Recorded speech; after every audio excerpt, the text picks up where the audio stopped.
The Gaming Dojo proudly presents DDnD Unsung Saviors, Episode 7.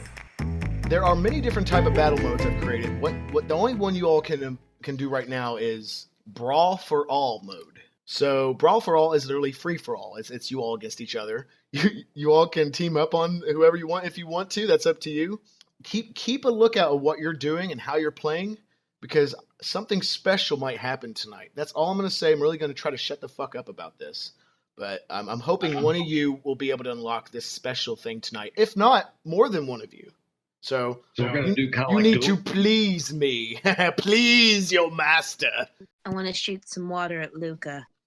Douse her flame. A funnel of water splashes over to Luca and makes her wet. Ooh. Are we like Sorry, sparring or something? Is that what we're doing? So, Buntai, you have immortal bodies. Once a Buntai, and you don't know this, you could have asked Ruma, but you don't really know to ask him. Once a Buntai soul gets into one's body, they can't die physically. You can be really fucking weak. You can be fucked up, but you always end up regenerating if you get past a certain point. So yeah, this is basically sparring with each other. You all are fighting until one of you is left standing. So, step 1. All players must select their desired battalion medallions, which you all already have, obviously. Step 2, everyone has to be far away from each other. So let's put you on different sides of the room. And the door is shut. Imagine that door is shut. You cannot go beyond there. This is your perimeter to fight. I want to conjure up some wind power like a vortex, man. Like try to consume the entire room with a giant like maelstrom of wind. As Dragon tries to harness as much wind as possible, because it does seem there is enough current around them, he kind of sputters out and gets a little tired. Ruma said something to the effect of, a Buntaian's strength relies on the enemies they face. So since all of you are basically the same in strength, like not canonly, Wahobi's fucking strong at this point. Wahobi's been alive for like a while, and other stuff. But since this is like a fresh start, all of you are basically the same. We'll say because Wahobi got amnesia. We'll say because Dragon just got lazy and didn't train for a while, and et cetera, et cetera. So, if this is true, apparently Luca combusts Yinen's shirt that he got from last campaign. Is that what I'm seeing? Do you all want to roll? Do you all want to roll for that? That's kind of mean, but that's all what you want to do. If they want to try it, we'll see what happens. So, did you hear that, Raz? Luca's getting mad at you for whatever reason, and she wants to roll against you to see if she burns your gear that you got last time. Maybe in the fight, she can be like, I burned your shirt! Yeah, see, he's ready to fight. He doesn't want to sacrifice his shirt. All right. Sometimes some items can never be gotten again, but fuck it. So both of you go roll a d20 in the rolling lounge, or the rolling room, and whoever gets a higher score gets, either to burn a shirt or have their shirt burned. Luca, you come. So, hey, someone needs to. What's the fuck is that term? Keyhaul that scallywag. No, that's not it. Okay, Raz got a 16, so Raz is up there. Can Nessie burn his shirt? Oh damn, she got a 15. Okay, and no, you cannot continuously try over and over again. Good try. As Luca flicks her head in the same manner she did before to ignite the shirt that Yinen so desperately won, he deflects her flame with some of his energy, like an energy shell. Step 3. This has to do with your actual turn. In each turn, a player must perform 2 actions. One action always has to be a move. So when you have a turn, you always have to move at least once, and you can move up, down, left, right, or diagonal. And we'll go over how you're going to. You'll probably just tell me or write down which way you want to go, and I'll do it for you. And then the other action, you have 3 different choices. Either you can move again, so the maximum amount of turns you can move, spaces you can move is 2 each turn. The other 2 actions you can do, other than moving, is you can either attack someone with a brawl attack, or throw someone, or you can go into focus stance. I'll go over that in a minute. Okay, so everyone go into the rolling room and roll a D100. Whoever goes first, or I'm sorry, whoever gets the highest number gets to go first, and then we'll go downwards and rotate like that. Holy shit, Richie got 100. Three of us got 100. Oh, I Huh? got 100. I got 100. Nessie got 100, and Richie got 100. Are you crazy? I got What are the 96. I chances? thought it was good. Holy fuck, guys. What are y'all smoking? Well, whatever happened, we just won. You are winning. You've already won the game. Those that rolled 100, roll again. What's Lumos? All right, I'll roll again. You know what? Every time Raz rolls, he gets some weird fucking word or something. Not every time, but Oh, wow. We got another one. Jesus. I got another 100. Hit it again, Raz. Look at that. Confringo. What is that shit? Wait, no. It's I think it's because saying roll 100. 100 equals 100, right? Oh, yeah. You need to roll a D, honey. Not a roll 100. Dragon over there already learned the game. Cheating. 97.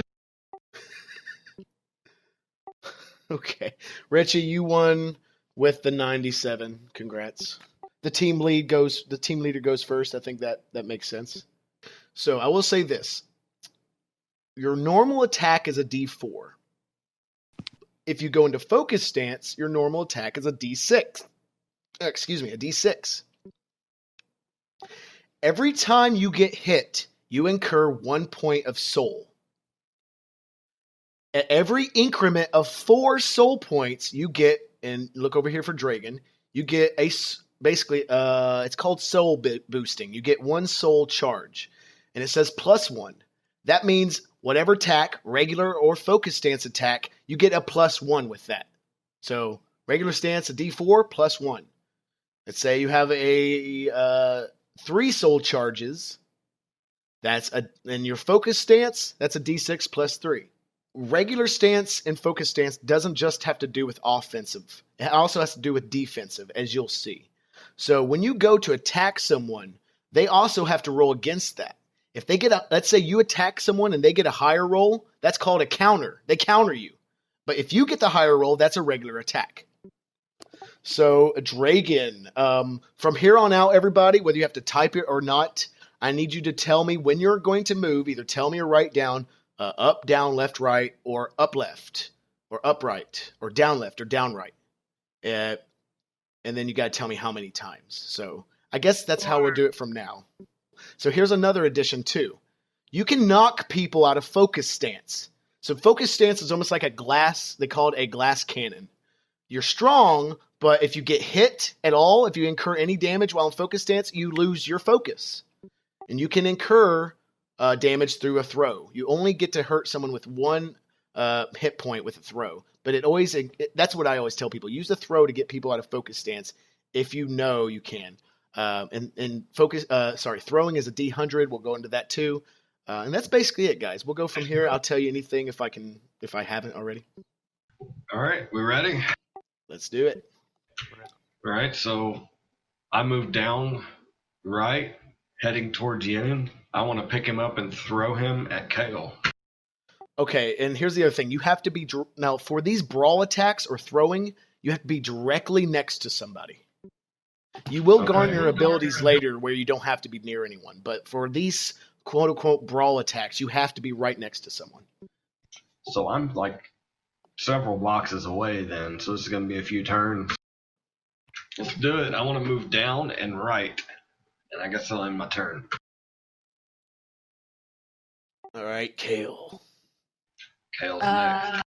Move to the right and go into focus. All right, here's the new thing for focus stance. So this is what I didn't even have in the game. I had to add this. But when you go into focus stance, I touch your portrait, and you might be able to see it. Now there's a little effect around you, as if you're powering up. I see it. Oh. So it is now Luca's turn. I want to go up and into focus. It is Wahobis. So after this first turn for all of you, I'm going to stop saying that and just look for the gold, and you'll know what's going on. But go ahead, Wahobi. I like where I'm at. I'm just gonna chill here and watch. You things have to out. move. Yeah, every turn Oh, you you have to move move? at least once, right? It's just to help pacing, I guess. Oh, okay. I'll just go to the left once. All right, and then your second turn, you can either move again or you can go into focus stance from where you are. Move to the left again. Raz, what you want to do, where you want to go. And Raz, if you have any questions on what the hell's going on, ask away. All right, goes in focus. Now you have to move somewhere. So remember, every turn you have to move at least one time. So where do you want to move? You can only move one panel each time. He's like, no. All right, so Raz goes one left. Dragon. So you all are next to each other. Diagonally, that does count. So. Awesome. Perfect. Just what I wanted. I want to lift up Yen and attempt to throw him into Kale and knock her out of stance. So we'll just count that for now since you are that close. If you weren't, I wouldn't count it. Yeah. Am I going to slash roll and is she going to roll to attempt to see if this is successful or not? Yeah, we both roll a 6. Raz, right? it's not your turn. Calm down.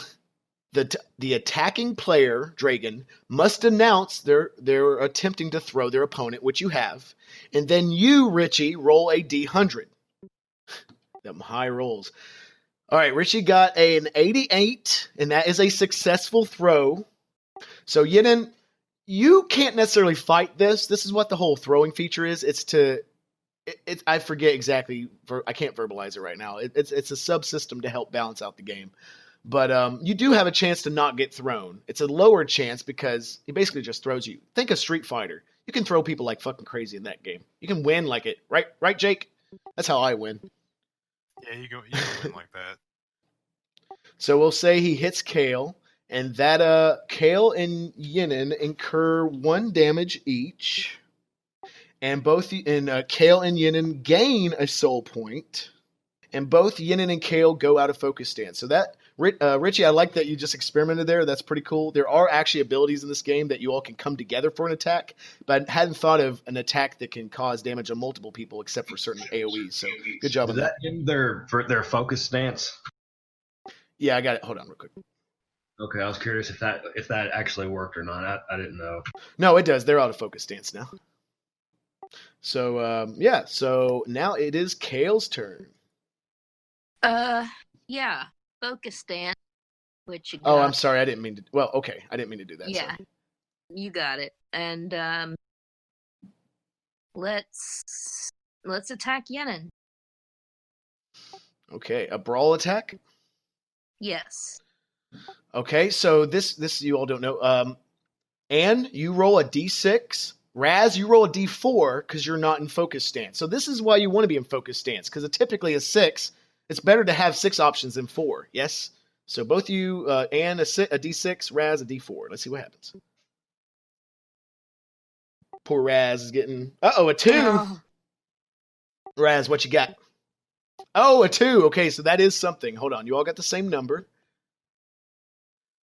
That is known as a miss or a block. So when this happens, you all have to roll again. So think like Dragon Ball Z.